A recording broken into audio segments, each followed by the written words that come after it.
Hi everybody, I'm Tom Walsh. I'm the state representative from the 12th Essex District, which is comprised of most of the city of Peabody. But as I always say, we represent everybody in the city of Peabody at the State House. And this is just another update of some of the things that are going on at the State House. And just a few minutes to talk about a few of the issues. I think the last time we talked, we were just finishing up on the budget, the FY18 budget, which is just over $40 billion. And since that time, over the course of the summer and in the fall, we've been reconciling a few things. We have a supplemental budget that really closes out the FY17 year. And there are accounts where there were overages and some places where there was not enough money, and you're just switching things from one line item over to another account. And also, while I'm talking about that, recently Sheriff Coppinger was in, Representative Tucker and I met with the Speaker, just talking about some of the initiatives that the Sheriff is trying to implement at the Houses of Correction, Middleton and his other sites, and talking about funding, because he has been traditionally underfunded and he's trying to find innovative ways to balance his budget, but is looking for our assistance. So we've been working on that as well. Every year there's a supplemental budget, and what it does is it covers some accounts that were underfunded in other areas where, again, where there were overages, and trying to make things even out. So there are always some things in the budget that if we can assist cities and towns, we're trying in that respect as well. So it's ongoing. And you know, it's kind of funny because you get to this point in the year, we're talking about a supplemental budget and balancing out everything from the last fiscal year. And really, it's only weeks away when we will do a revenue projection hearing, figuring what our revenues will be for the FY19 cycle, which is due next July. But the work begins now for the following fiscal year. So a unique time. It's almost like when all the sports teams are playing in Boston. We are really dealing with three budgets right now. You're closing out the FY17 year. We are just finishing up the first quarter of the FY18 budget cycle, and we're now looking ahead to what FY19 will bring. The operating budget right now is your FY18 budget. That's what we manage right now.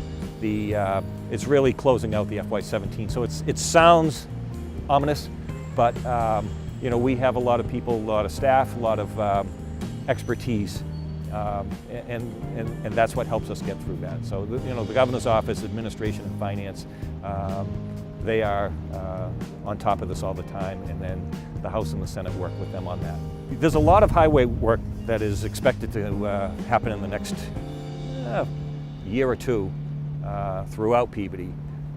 One of the issues that I'm sure anybody who's read the paper has really become a little bit aware of is the Water Street Bridge, which is technically in Danvers. And unfortunately, what happened is when Mass DOT, Department of Transportation, advertised for a public hearing, that was advertised for a hearing in Danvers.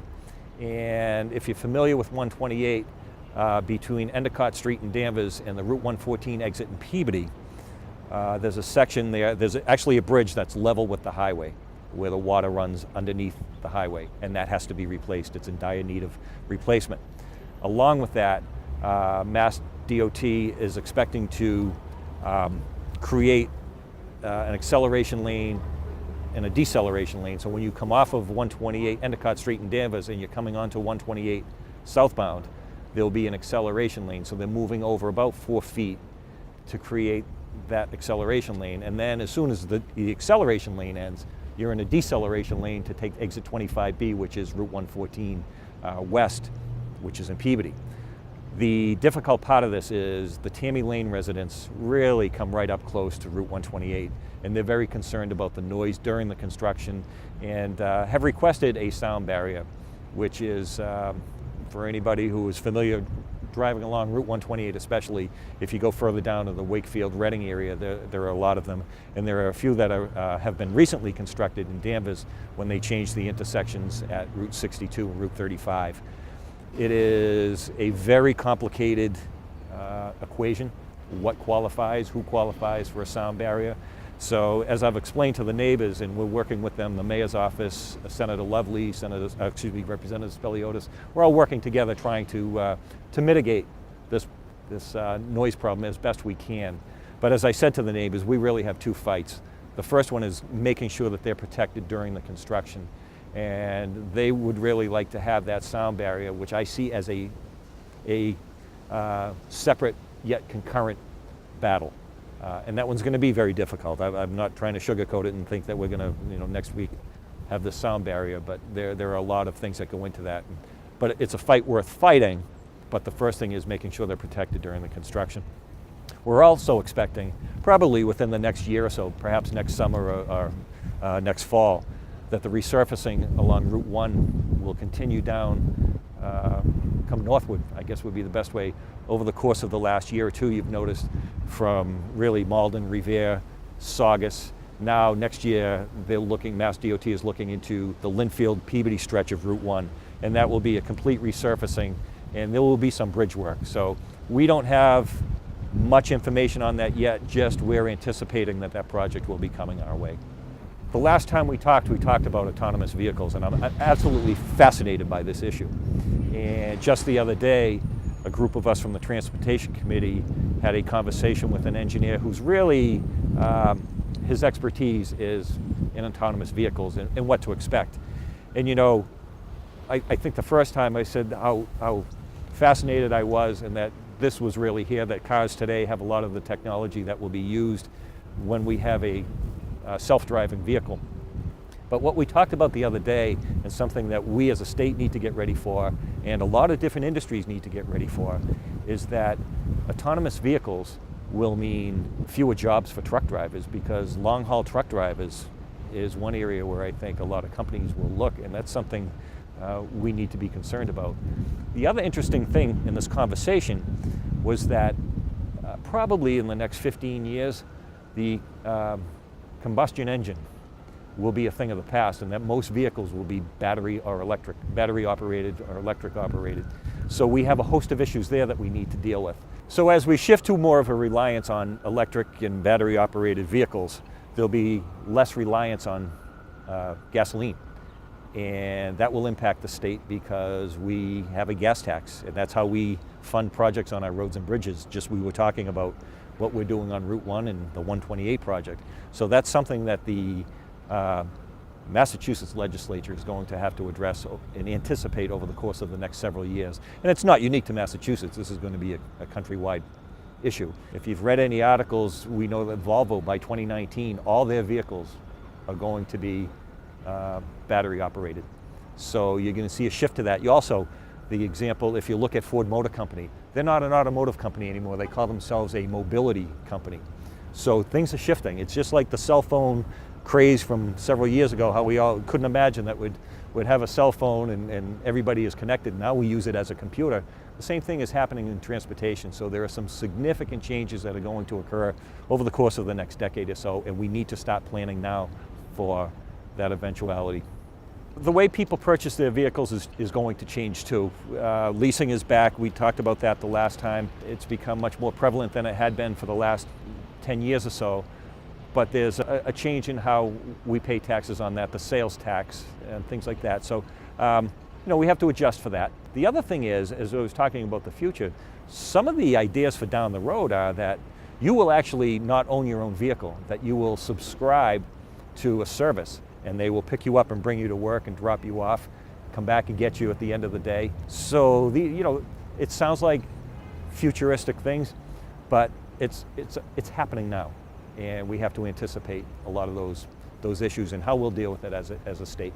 My time on the City Council is quickly coming to a close, and I have mixed emotions about it. Certainly I made the decision when I ran for state representative that I would finish out my term and that I wouldn't be running for re-election. But about a week or so ago, we were at a meeting, city council meeting, and it was really the first time that I realized my time was very limited there, because there were some issues that we were talking about that really won't come to fruition until next year. And I won't have a vote on that, and I won't be, I could be involved from the state representative side of things, but I won't be one of the 11 members of the city council. What I've always loved about the city council is it really is the meat and potatoes of operating a city. You're working closely with the mayor and his administration, you're working with your colleagues on the council. It's zoning issues, it's filling potholes, it's getting that tree limb cut.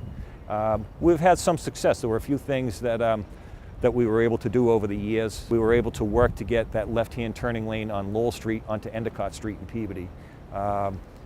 Worked with the fire chief and Department of Public Works, because the fire station on Prospect Street had a section of the front of it that was rotting, and we were able to work with them and help and kind of clean up that area so that the image of that building when you're going to the North Shore Mall is of a professional building and not of a boarded up section. So that was something a couple years ago that I worked on. We had our insurance adjuster in earlier this year to talk about, are we properly covered for all our buildings?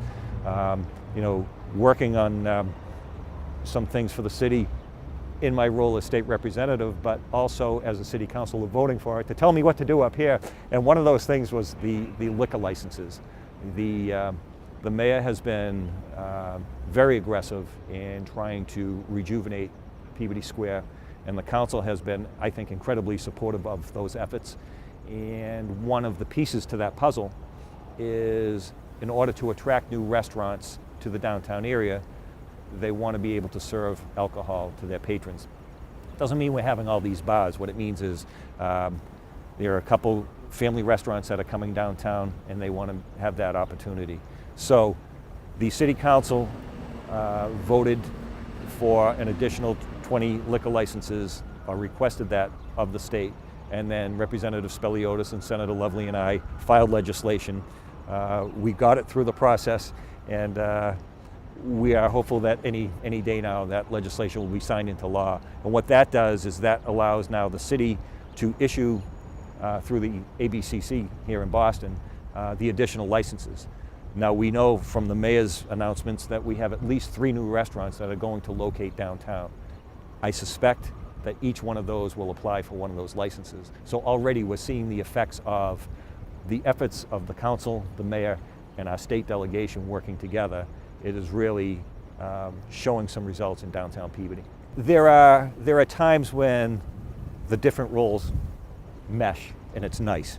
And in an instance like the liquor license bill, it was a great way to be able to work on it at the local level with the city council, my colleagues on the council, and also a lot of the work that we did here at the State House to get it from when we drafted the bill, getting it to House Counsel to make sure that it was properly written, and then we had a few iterations of this bill. Talking with the committee and how they wanted the bill to be.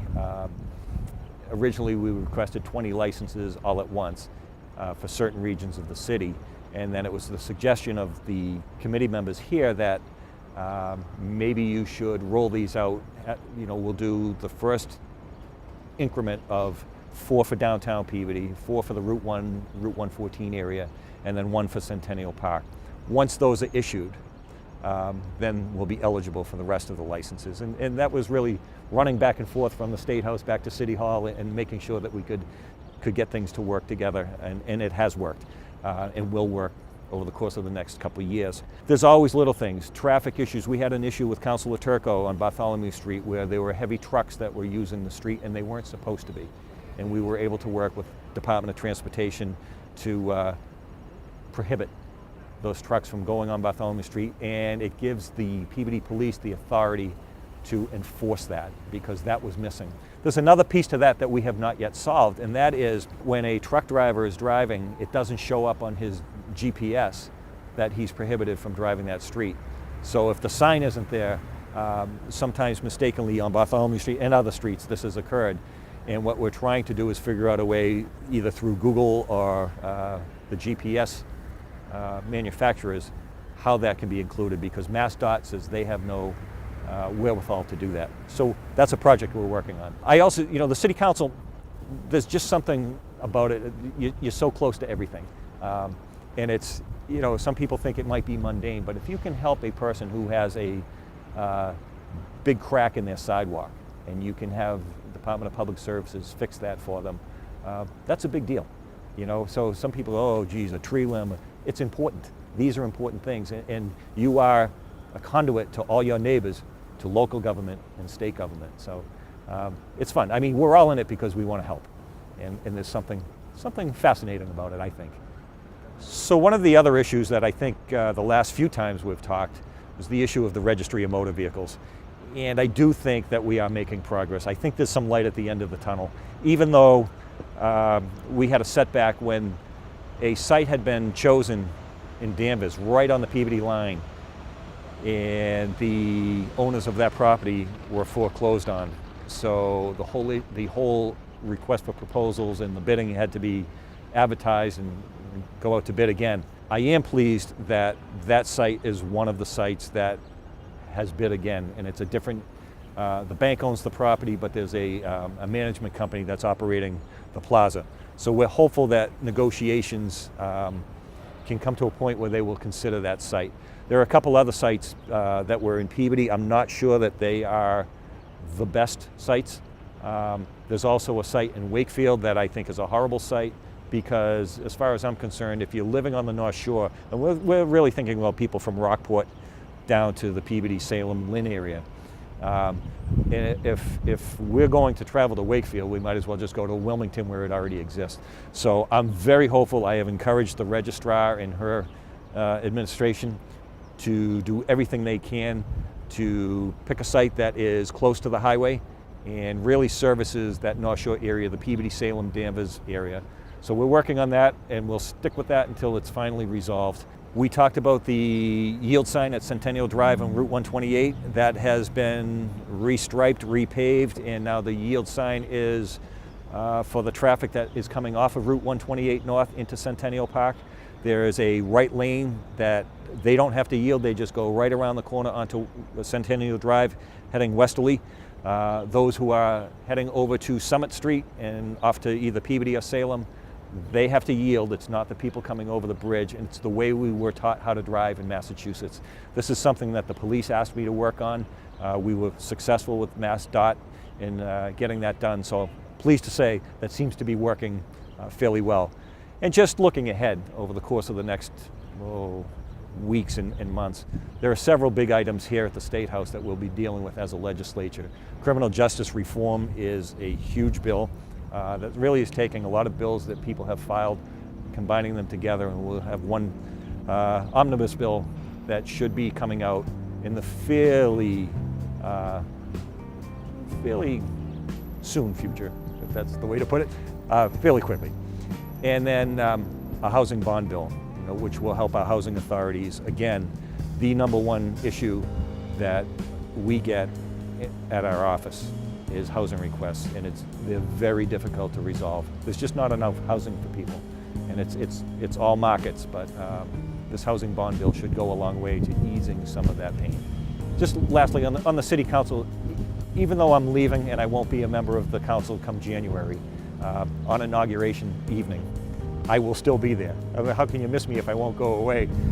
Because I'll still be in my capacity as state representative, so I'll be encouraging the new council, looking forward to working with all of them. And in many respects, I see myself as being the 12th councilor.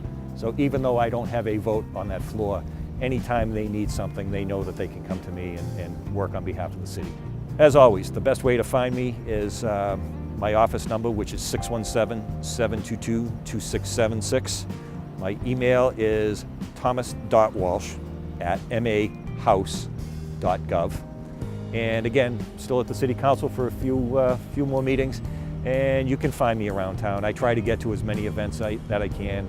We hold office hours as often as we can.